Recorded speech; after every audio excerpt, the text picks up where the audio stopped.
Damn you. What do you want? Time to wake up, Commander. The sun's high in the sky. How long are you going to lounge about in bed?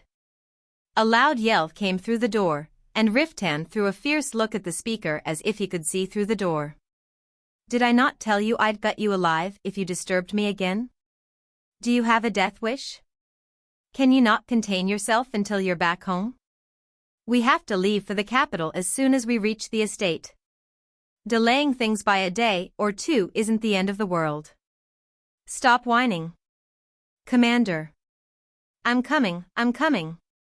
You ruined the mood, you little bastard. Riftan ran a hand through his hair, and Maxie stiffened as he spat out expletives that she had never heard in her life. He sprang up with a look of annoyance. Get the carriage ready. We'll depart soon. In response, the man behind the door stomped away. Riftan let out a great sigh and looked at the floor. I really shouldn't have brought those bastards with me. Wait here. I'll go and find something for you to wear. She nodded, her pale face peeking out of the blanket. Riftan was picking up his clothes from the floor when he noticed her tears and frowned. What's with the waterworks? Speak.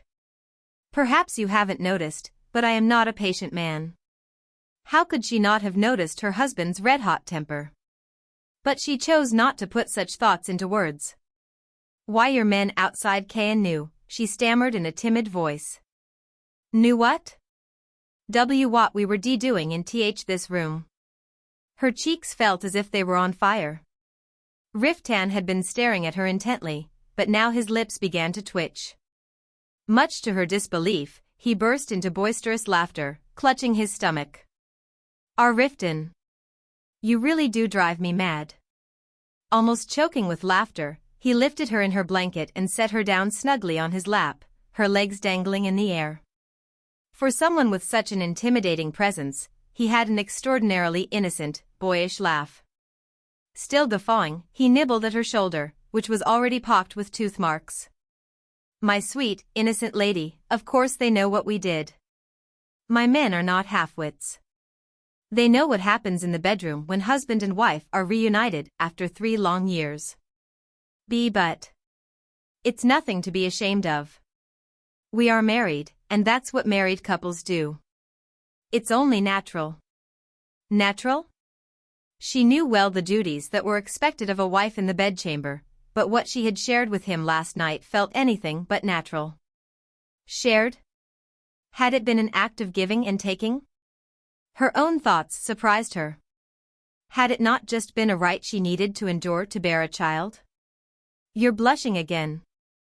TSK, I would have taken you here and now if it weren't for those nuisances outside. Don't cower like that. They'll smash the doors down if they hear us at it again. He gave her a playful peck on the tip of her nose before setting her down. Wrapped in the cocoon of her blanket, she rubbed her nose and watched Riftan pick up and put on his clothes one by one. She quickly averted her eyes, but he seemed unfazed by his own nakedness. He was fully clothed, armored, and giving her instructions in no time. Wait right here. She nodded. She was in no state to leave the room. Her shaking legs would give out if she tried to stand. When Riftan strapped on his sword and left the room, she crawled to the headboard to crack open the window. Beneath the pale blue autumn sky was a cluster of small villages. Unpaved dirt roads grooved by carriage wheels, some 5 or 6 wooden cottages, scattered meadows, a vast orchard. Maxie was taking in this pastoral scene when she suddenly sensed an intense gaze. She looked down. 3 knights standing by the carriage parked in front of the inn were staring back at her. Startled, she hurriedly closed the window.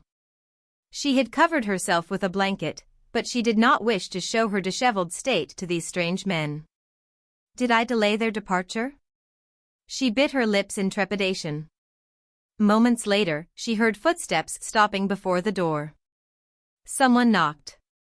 Who is it? Water for your morning ablutions, milady. See, come in. Still wrapped in her blanket, Maxie sat hugging her knees in one corner of the bed. Two maidservants entered with a large washbasin, kettle, and snow-white towel in their hands. They exchanged uneasy looks.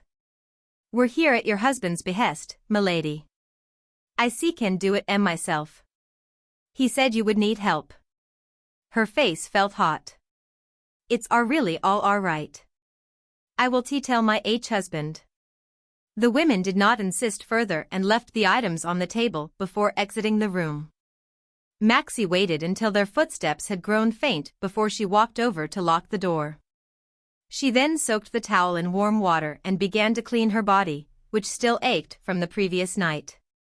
The touch of the warm towel was refreshing. She wiped away the sticky layer of sweat and secretions, noticing the red and purple marks strewn across her shoulders, chest, arms, and legs. Was this how every woman woke up after performing her marital duties? Recalling their acts of the previous night, she blushed again. Though she knew that no amount of scrubbing would make the love marks disappear, she rubbed at them furiously with the wet towel. Spending the night with Riftan had been as taxing as it had been embarrassing, but she had not felt the same terror as she had 3 years prior. Truth be told, his embrace, smile, and gentle kisses had enraptured her in a way she had never known. Far from finding her inadequate, Riftan treated her as his wife and seemed pleased to have her company. He had even told her that he had left her after their wedding night only with great reluctance. 3 years ago, I wanted to throw the dragon campaign to the dogs and be with you. It was agony for me to rise from your bed. It felt like a dream. Afraid of the sparks reigniting inside her, she plunged her head into the washbasin. She washed her tangled hair with soap and dried it with a towel before applying a generous amount of perfumed oil. She had just started combing her hair when she heard another knock on the door. "My lady, your husband sends you a change of clothes." She opened the door just enough to receive a rose-red dress embroidered with gold thread. As she unfolded the dress, a girdle, a sash, and a thin piece of cloth resembling an undergarment fluttered to the floor. The undergarment was not so different from the one her nursemaid had given her. Her cheeks burned. How had he managed to find such garments in this backwater? And surely, he had not mistaken this to be her taste in clothes?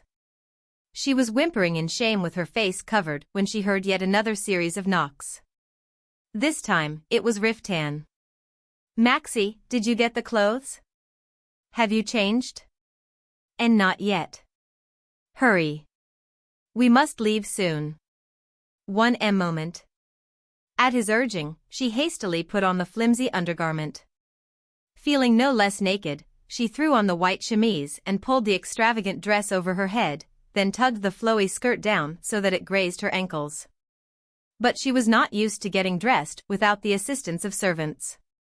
Fastening the girdle was not so hard, but the straps on the back of her dress were impossible to reach. She was groaning in frustration and her shoulders cramping from the strain when Riftan knocked again impatiently. "Are you dressed yet?" What? Could you send for someone to help me?" The straps on the B-back. "Open the door." Pardon?" "Open the door." She opened the door slowly, clutching her dress to prevent it from sliding off. Riftan pushed past her, closing the door behind him. As he appraised her from head to toe, she hastily stammered out an apology. Forgive me for being slow. But the dress. Don't apologize. I'm not angry, he said, examining her flowing skirt and swinging sleeves. I don't know much about women's clothes, so it didn't occur to me that getting dressed alone would be difficult. Awkward silence followed. Maxie wriggled her fingers, deep in self-deprecating thought. Do such lavish clothes suit me? Do I not look ridiculous? Suddenly, he grabbed her shoulders and spun her around. Let me help you. One by one, he started to fasten the straps. Something about the rustle of the dress put her on edge. After much fumbling, he was plainly unused to handling women's clothes. He spun her around to face him again. All done. Thank you. I bought it from a merchant who happened to be staying nearby. It may not be to your liking, but this is the best I could do. I'll find you something nicer once we reach my abode. Maxie blinked. The dress was luxurious beyond anything she was accustomed to. Was it not to his liking? Her life was not as extravagant as he imagined. All her dresses had been sewn by the maidservants with the scraps of fabric left over from Rosetta's clothes, for only Rosetta had known their father's generosity. Maxie had never worn something so richly embroidered. Seeing him concerned that she would not find the clothes acceptable, she felt disheartened. Perhaps he was more used to luxury than she had assumed.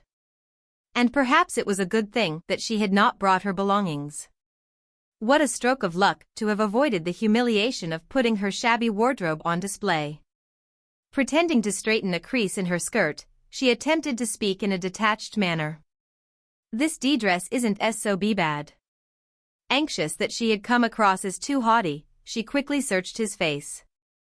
But he betrayed no sign of displeasure as he draped a cloak around her shoulders. She turned her attention to his hands, which were now carefully fastening the cloak straps. To see a knight attending to her most trivial needs felt surreal. Come, let us go. Maxie blushed and nodded as Riftan helped her into a pair of ankle-high leather shoes. Hand in hand, they stepped out and walked down a wooden staircase. Downstairs, armored knights were milling around a tavern crammed so full of tables and chairs that it was difficult to move.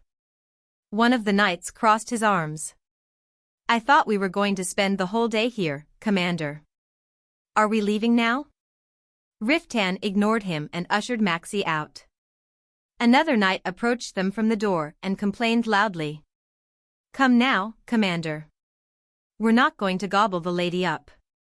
No need to shield her so dash. Shut your mouth. Have I not told you to watch your tongue? Maxie looked at the knight with a bewildered expression. He was a curly-haired young man, tall and well-built. His sharp gaze was disapproving, without a shred of friendliness. She hid herself behind Riftan, earning herself a loud snort from the blond man who was standing behind the curly-haired knight. It's ludicrous.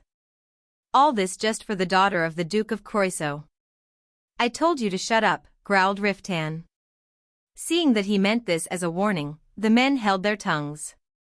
Riftan turned toward Maxie and thrust her into the carriage. Don't mind them. After reassuring her, he slammed the carriage door closed. They have no love for your father, but you are no longer a Croiso. You are now Lady Calypse, my wife. And I'll make sure they never disrespect you again after today. Croiso's daughter. Those two words were a stark reminder of how their relationship had come to be. Unable to think of a suitable reply, she kept her eyes fixed on her knees. Have my men hurt your feelings? Riftan's voice was tinted with concern. With a jolt, she looked up in disbelief. No one had ever bothered to ask about her feelings, yet he was walking on eggshells before her, the tail was wagging the dog. She smiled in spite of herself. You know, began Riftan, gazing at her with an inscrutable expression on his face. Pardon? This is the first time you've smiled at me. As he reached to caress her cheek, she felt her breath catch in her throat. His lips quivered as if he wanted to say something, but instead he withdrew his hand and bellowed through the carriage window as if nothing had happened. What are you all waiting for? You said we were in a hurry. Someone outside grumbled, and the carriage began to move. In the awkward silence, Maxie stole glances at Riftan. He was leaning his head against the window with his eyes closed as if he had forgotten about her presence. Seeing this, she felt her nerves calm, and she presently found herself leaning her head against the wall. Weary from days of being tense with fear, Maxie barely noticed the violent rattling of the carriage. She drifted into sleep, feeling as if she was being gently rocked in a cradle. The carriage left the village and passed through vast farmlands, moving slowly on the unpaved dirt roads. It was dark when they reached a small village near Utical Forest. Maxie had never traveled so far by carriage, and she was drained. Riftan, who had disembarked to identify himself at the village entrance, returned to retrieve a bedroll and lamp. We're staying the night here. It's cold outside, so bundle up. Maxie fastened the straps of her cloak and pulled the hood over her head before stepping out of the carriage. Riftan put an arm around her shoulders and strode toward his men. The knight who had been talking with the village guard turned around at Riftan's footsteps. There are no suitable lodgings here, Commander. Riftan lifted the lamp in his hand and quickly scanned the area. 4 or 5 unlit cottages lay clustered at the end of a winding dirt path. Following Riftan's gaze, the knight hastily added an explanation. Those 5 cottages are all occupied by farmers who were sent for the harvest, but there is an empty barn. The knight glanced at Maxie, his voice trailing off. Perhaps we could stay there for the night. Riftan frowned and turned to speak to the guard. Is there no suitable lodging for the lady? Only cottages to house the farmers during the harvest season, sir. We could have 2 emptied at your command, but I'm afraid they're no place for your lady. Still, better than a barn. You will be rewarded handsomely if you can arrange one. Maxie clung to Riftan's arm in surprise. I am all right. She did not feel right forcing out serfs who had been slaving away all day under the sun. Nor did she wish to spend the night alone in a dark, spooky cottage. She squinted into the darkness and tugged at Riftan's sleeve. I don't want to be alone. In the uncomfortable quiet that ensued, Maxie realized how her words had been received. She let go of Riftan's sleeve as if it were on fire, blood rushing up her neck. Riftan gave no answer, perhaps struck dumb by her shamelessness. She clutched at her dress, not daring to look him in the eye. The knights exchanged awkward looks but, much to her relief, they soon changed the subject. Is it decided, then? I'm starving. Let's get some rest. You there? Where can we find some water? We should look after the horses first. There's a brook by the mill. This way. Only after the men had dispersed did Riftan take Maxie's hand into his. We should go as well. Why yes. She almost had to run to keep up with Riftan's long strides. If it were not for Riftan's quick reaction, she would have tripped over the bumpy ground countless times. They followed the ditch and came to a stop before a large wooden structure that emerged in the dark. A few knights entered first and hung their lamps up. Maxie followed Riftan inside and studied her surroundings. Everywhere the light reached, silken cobwebs gleamed like the tangled white hair of a specter. She would not have been surprised if a ghost suddenly appeared. The wooden floorboards creaked under a thick layer of dust. Maxie tiptoed across the floor lest she step on bugs or a rat. The men, however, set down their bedrolls nonchalantly and shed their unwieldy armor piece by piece. Riftan was no exception. He spread an ample amount of hay in the corner of the room to cushion his bedroll. Over here. But Maxie could not bring herself to lie down. Certain that the makeshift bed was infested with bedbugs, she managed only to perch on the edge. The barn was by no means small, but with 18 people inside, it felt cramped. Rifta took off his breastplate and greaves. After pushing the discarded armor into a corner, he stretched and cracked his neck. We won't find a comfortable bed for days. You must bear it until we reach Anatole. Maxie nodded, hugging her knees. She had never been in the same room as so many men, and she was nervous. The knights, however, were too busy lighting the brazier and preparing food to pay her any attention. One of the knights who had returned from watering the horses stuck his head into the barn. Commander. There isn't enough fodder for the horses. Then ask the guard where we can buy some grain, Riftan replied in a matter-of-fact tone while unclasping his leather belt. We tried negotiating already, but he says the grain isn't his to sell. The granaries in these parts all belong to the Duke of Croiseau. Maxie flinched at the unexpected mention of her father's name. Riftan pushed his hair back and clicked his tongue. Seems he wants us to pay more. Your orders, Commander? Just pay him what he wants. Perhaps we can give him a good scare so he won't have to dash. But the knight's voice trailed off when he noticed Maxie. On second thought, we shouldn't give the Duke cause to find fault with us. Very well, I shall negotiate as per your order. Just don't scold me later when you find our purse has lightened. With that, the knight left.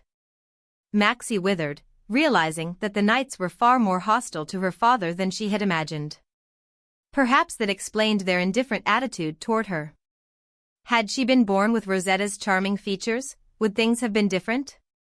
Maxie wilted further at the thought of her half-sister delighting in the gifts and love letters brought by the knights who regularly visited Croiseau Castle. She was only brought out of her self-torment when Riftan left the fireside and approached her. She raised her head to see a bowl full of hot potatoes, burnt brown here and there from roasting in the fire. Careful. They're still hot. Riftan ignored his own warning. He grabbed a steaming potato with a large, calloused hand and took a bite.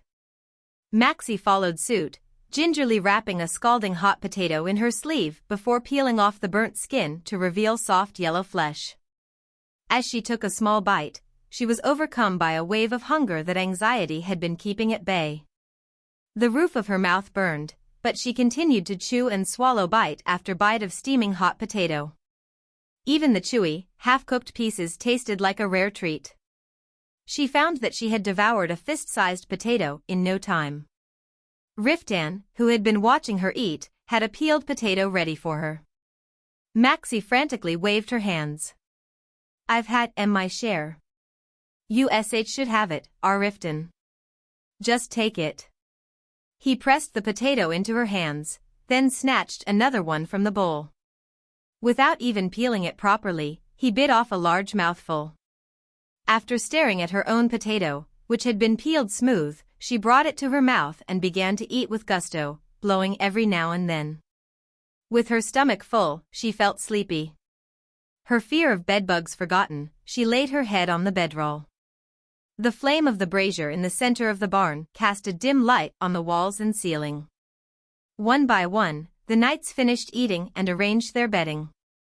It was she who had refused the privacy of the cottage, but she was still embarrassed by the idea of sleeping among so many men. She pulled her blanket up to her chin. Seeing her stir, Riftan set aside the sword he had been polishing and lay down next to her. He wrapped an arm around her tightly, but Maxie pushed it away. Riftan. There are other people here. No one gives a damn, so stay still. You're cold, aren't you? Riftan slid an arm under her neck and rubbed his cheek against her head. He appeared to be warming her up, thinking that she was cold. Not knowing what to do, Maxie peeked over his shoulder to see if anyone was watching them.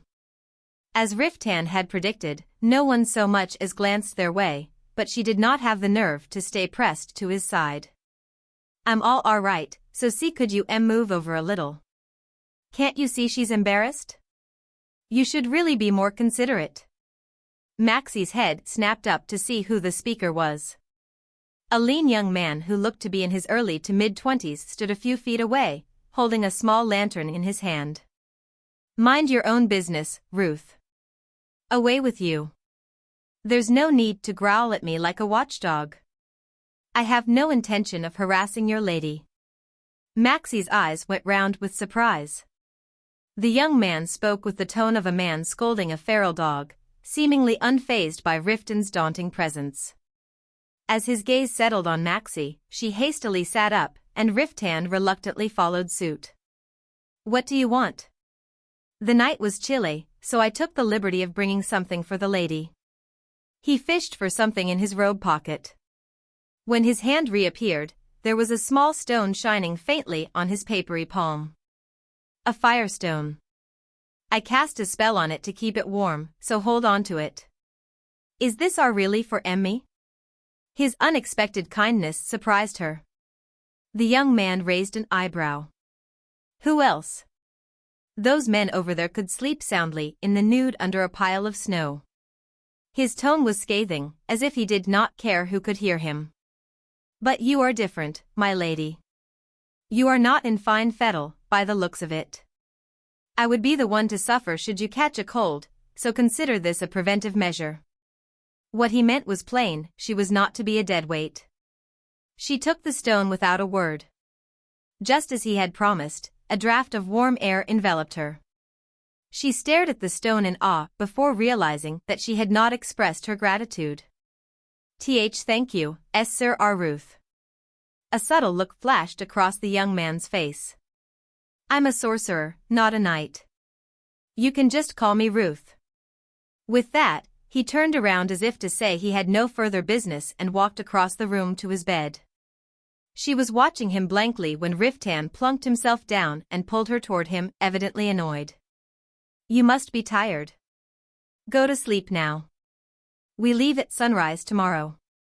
He snuffed out the bedside lantern.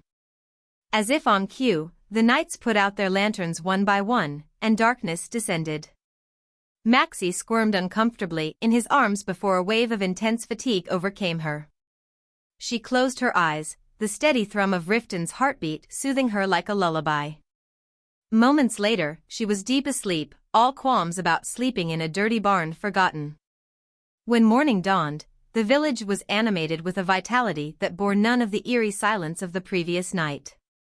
The beauty of Utical Forest was visible just behind the row of cottages, and to the front of the humble lodgings was an endless field of rippling golden wheat. Maxie stepped out of the barn and washed her face with ice-cold water from the brook. Using her wet hands, she combed her long tresses that were tangled like vines. A cool breeze brushed past her damp face, raising little goosebumps along the length of her back. After wiping her face with her flowing sleeves, she returned to the barn. The knights had already finished packing and were assembled in front of the carriage. Don't wander around alone. I'm sorry. Hearing Riftan's stern voice, she rushed to his side. Riftan frowned in displeasure and lifted her bodily onto the carriage. Monsters are frequently sighted in Utical Forest. Never wander alone. She flinched, reminded of the ogres she had seen on the first day of their journey. I'll be careful. Good. We have too much luggage to load onto the carriage, so I'll have to ride horseback from today. Call out if you need me. He closed the door. Moments later, the carriage began to rattle down the bumpy dirt road. She watched the passing scenery through the window. The wheat fields grew distant, and her vision was soon filled with a dense wall of trees. Rays of sunlight shone through the canopy of leaves and fell on the winding path like a veil woven with golden thread. The knights rode in formation at a leisurely pace through the cascading light. Maxie anxiously scanned the dense thicket for foul monsters that might jump out to ambush them. But her worries were for naught, and the journey progressed peacefully. Before long, she slumped onto the seat, exhausted from the strain of her nerves being on edge in the shaking carriage. Her vigilance, after all, would not protect them.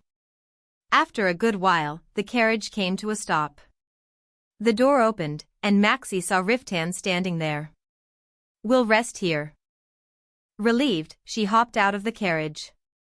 She felt a tingle in her stiff legs as blood began to flow through them again. Stifling a groan, she bent forward awkwardly to rub her legs. Seeing this, Riftan spread his cloak over a flat rock for her to sit on and began to massage her cramped legs. Flustered, she glanced around. The knights who had been watering the horses were now looking her way in disbelief. She blushed and pushed him away. Riftan, I'm all right. Is that a habit of yours? Pardon? His hands were just above the hem of her skirt, massaging her calves lightly. Every time you open your mouth, you say you're all right. She watched as his strong, sinewy hands gently squeezed her legs. She could not think of a suitable reply, and instead wanted only to ask why he was being so kind to her. The butterflies in her stomach were pleasant, yet they also gave her the uncomfortable feeling of wearing clothes that were a touch too small. I really am all right now. Only when she freed herself from him did Riftan stand up. She pretended to smooth the creases of her skirt. Take some rest. I'll get you something to eat. Soon after, Riftan quietly returned with bread and cured meat. The bread was so dry and tough that Maxie could only push it down her throat after soaking it in water. After finishing her meal, she took her leave from him to relieve herself in the thickets. The dull journey resumed. Inside the unsteady carriage, Maxie whiled away the time by counting the trees passing by the window. The further they went, the thicker the forest grew, such that the sun barely shone through the dense canopy. When it grew so dark that it became impossible to journey further, the horses came to a halt. Maxie was permitted to disembark only after the knights had patrolled the vicinity to ensure that no monsters or wild animals were lurking. She clutched the handle of her lantern and approached Riftan, who was setting up a small tent near the carriage. The other knights were setting up their tents around a campfire. Riftan hammered a stake into the ground to secure his tent, then turned to her. The woods are thick with fog before dawn. We need these tents to protect ourselves from the frost. Maxie looked down at the triangular tent that stood at waist height, then bent over to peer inside. It looked as if it would not fit even one person. Isn't it T2N narrow for T2P people? She tilted her head quizzically, and Riftan stopped hammering. He turned to her with an embarrassed look. I'm sleeping here alone. You go sleep in the carriage. Maxie's face went red. Realizing in shame that she should not have assumed they would be sleeping together, she hurriedly thought of an excuse. We've been sleeping together, so I thought. Spare me. I could barely hold back last night as it is. He let out a deep sigh, and she hung her head with a hurt expression on her face. Seeing this, he muttered a curse and began leading her away by the hand. She tried to follow him as best she could on her unsteady legs. They were not far from the camp, but it was already alarmingly dark. The haunting cries of nocturnal birds mingled with the rustle of leaves in the wind. As Maxie squeezed Riftan's hand in fear, he pushed her against the thick trunk of a tree and kissed her hungrily. She gasped audibly. A soft tongue passionately wrapped itself around her own.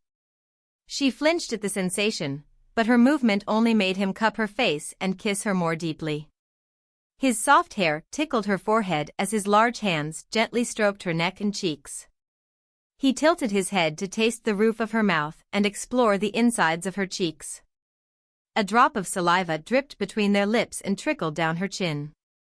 Following its trail with his tongue, he whispered, I want to stay up all night like this. He guided her hand down his body.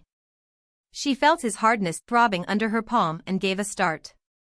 She tried to snatch her hand away, but his grip on her arm was too firm. Have you any idea how excruciating it is to keep my hands to myself in this state? Riftan rained ravenous kisses on her. Caught between the tree trunk and Riftan's torso, Maxie struggled for breath. His hands cupped her rear and pulled her close, his bulge grinding on her belly. Heat ignited between their bodies. Afraid of how she might react, Maxie tried to twist out of his embrace. And no. And not here. You'll be the death of me, goddammit. Groaning, he knocked his head into the tree. Her body tensed at the sight of his shoulders heaving with ragged breaths. She braced herself, thinking that her rebuff had displeased him, but he slowly backed away from her. I can't help myself whenever I'm around you, so you should sleep alone in the carriage. Do you understand? He patted her cheek lightly. She nodded. Once again, he led her away by the hand, this time back towards the camp. A burly knight sat perched on a rock, warming himself by the fireside rock. When he saw them returning, he flashed them a knowing grin. Done so soon, Commander? It's been too long since you brandished your sword. Has it gone rusty? Riftan stopped in his tracks and threw the man a murderous look. Unfazed, the knight continued to snicker. A mutter came from the direction of another knight who had been leaning against a tree while polishing his sword. Transforming moments into memories. Vulgar oaf. And how virtuous is the young scion of the House of Ricado? More virtuous than you will ever be. Ha! The tongue that praises its own master often spouts lies. Prigs like you are the worst lechers when no one's looking out. You little At a kick from the blonde knight, the burly knight sprang up and drew his sword. Maxie clung tightly to Riftan in shock as the blonde knight leveled the sharp edge of his sword at his rival. Putting an arm around her shoulders, Riftan directed a fierce glare at the two men.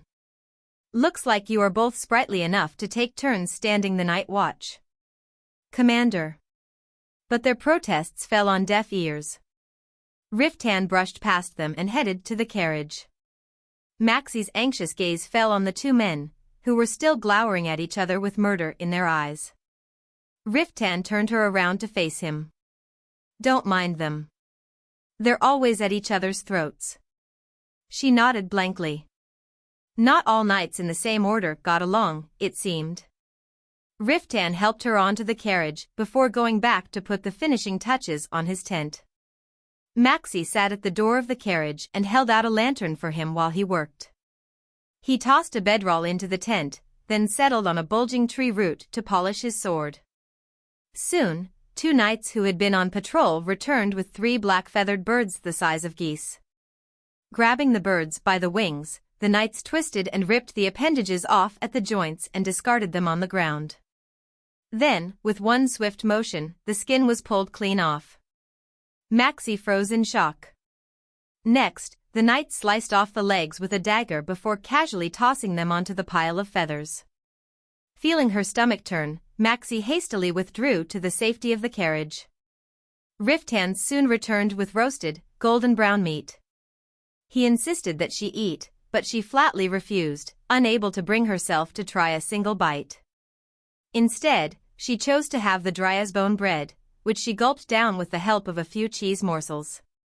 Riftan gnawed on meat that dripped with sizzling fat and scowled disapprovingly. "It'll take another day to get out of this place.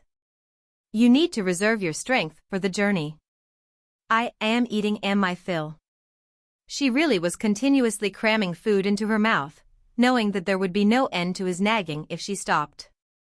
He raised an eyebrow as if he had something to add, but he soon gave up and directed his attention to the food in his hands. Maxie finished her meal and returned to the carriage, trying her best to ignore the mound of feathers next to the campfire. As the night wore on, the chilly night air became heavy. One by one, the knights entered their tents. Maxie spread her bedroll on the seat of the carriage and lay down. She could hear the occasional howl of wild animals and the rustling of leaves. The cold seeped into her spine. She quietly opened the door and looked down at Riftan's tent. For a reason she could not explain, the sight of his long legs jutting out of the tent put her mind at ease. She laid her head down again and tried to fall asleep, but she was haunted by the cries of birds that seemed to be mourning the gruesome fate of their brethren. Pulling the blanket over her head, she plugged her fingers into her ears. Maxie tossed and turned all night. She managed to fall asleep just before dawn, but she was awoken by a flurry of activity before long. Knights were putting on their armor in the gray of dawn. She hurriedly splashed some water on her face and combed her fingers through her hair. The knights had a rushed meal of bread and water before signaling their departure. Maxie ate her fill of the same and climbed into the carriage. The carriage began to move with speed. Maxie dozed off despite the rattling. Contrary to her worries, the journey thus far had been smooth and easy. The knights even seemed disappointed by the lack of monsters, grumbling aloud that not even a common forest goblin was to be seen. Maxie thought to herself that goblins were the last thing she wanted to encounter. They rode for half a day without a break. After stopping for lunch by a small spring, the journey resumed. Maxie's arms and shoulders ached from gripping the handle all day to stop herself from tumbling over inside the juddering carriage. Yet even when her head began to throb, she could not work up the courage to ask to stop for a moment's rest. She endured until night fell, granting her respite. She ate the food Riftan handed her without much appetite and fell asleep the moment she lay down on the blanket on the carriage floor. A good night's sleep made the following day more tolerable. They departed at dawn, and by midday, Utical Forest was behind them. The carriage no longer convulsed so violently, and Maxie let out a sigh of relief. Unlike the rugged terrain of the forest, The roads on the plains of Anatolium were paved well. She opened the window and took in the lush grassland, which was sprinkled with cream-white wildflowers. After days of having her vision obstructed by dense forest, the wide open plains were refreshing. Anatole lies just beyond those mountains. Riftan, who had been leading the knights, approached the carriage. She stuck her head out of the window and looked ahead to see snow-white peaks lining the horizon of the open plains. Endure just a little longer. We might be able to reach Anatole as early as tomorrow evening. She almost cried out in relief at the thought of sleeping in a proper bed. For the rest of the day's journey, she pictured herself soaking in a warm bath and dining on soft, freshly baked bread and thick vegetable stew. She would have a pie stuffed with jam and a sweet-smelling fruit wine for dessert before falling asleep in a soft, clean bed. The carriage came to a stop just as the sun was starting to sink below the horizon. The knights barely acknowledged her as she stepped out of the carriage. Standing among them, she felt like a lost child. She began to look for Riftan. She cautiously passed through a group of men who were busy setting up camp. Spotting Riftan watering the horses by a river, she hurried towards him. He turned to her with a concerned expression. "What is it? Is something amiss?"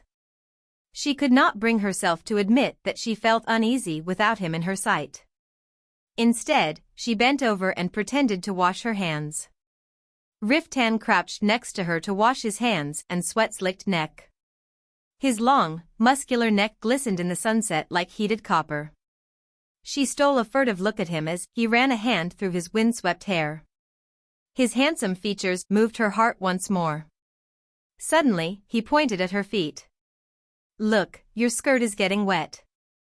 His words snapped her out of her daydream. When she stood up, she found that her skirt, dirt-streaked from days of travel, was now heavy with moisture. She clutched her dress and tried to rub away the mud stain. Riftan watched her for a while before getting down on one knee before her. "Let me help." "It's all re." She was about to take a step back when he frowned. She hesitated, recalling how he had asked whether it was her habit to always say that she was all right. While she was wavering, he took hold of her skirt and soaked the muddy part in the river before wringing the water out. Not knowing what to do, she crouched next to him. Knights valued honor more than their own lives, and a knight would never bow his head before someone who was not his sworn lord. But Riftan always stooped before her for the most trivial affairs. Perhaps he was not averse to lowering himself before her because he was low-born. Would the other knights not disparage him for kneeling before a woman like her? "Your skin is cold," Riftan said as he washed his muddy hands nonchalantly. "Warm yourself up by the campfire." Maxie began making her way up the hill, taking care not to soil the skirt he had just cleaned. A cold westward wind cut through the field. She pulled the hood tightly over her head so the wind would not ruffle her hair, watching as Riftan's pant cuffs became damp as he watered the horses. The sun sank behind the mountains, and indigo darkness descended.